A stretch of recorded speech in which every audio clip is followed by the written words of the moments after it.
At least one community of voters in the UK is still supporting Boris Johnson despite his resignation. Sky News spoke with locals in Cheshire, some pledging their vote will go to any candidate nominated by the outgoing Prime Minister.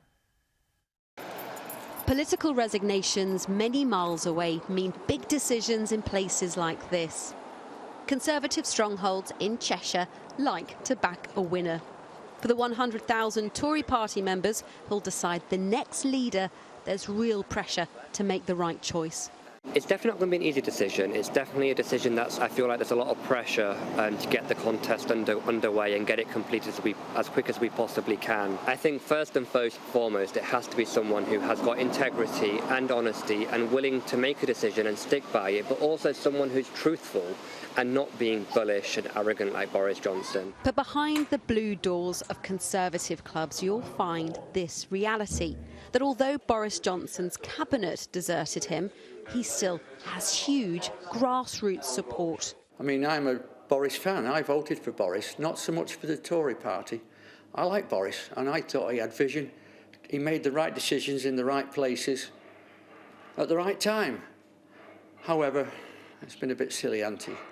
I mean, I'd like to see who he nominates for the leadership. I'll go with that. At the moment, I don't know what's going to happen.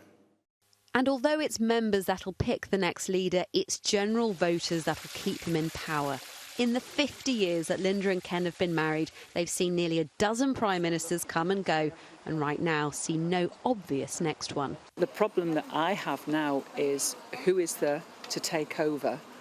Who knows? Because to me, a lot of the politicians are tarred with the same brush. They get to a certain limit and forget about us down there and do what they want to do. Of course, every Prime Minister should be strong. I feel there will be a good government come out of this. Why? And England will survive because we fight. We are fighters. We are British. The Conservative Party says it wants to rebuild public trust. But for the next leader, whoever it may be, as much of a challenge will be following a Prime Minister like Mr Johnson with the political personality only a few can rival.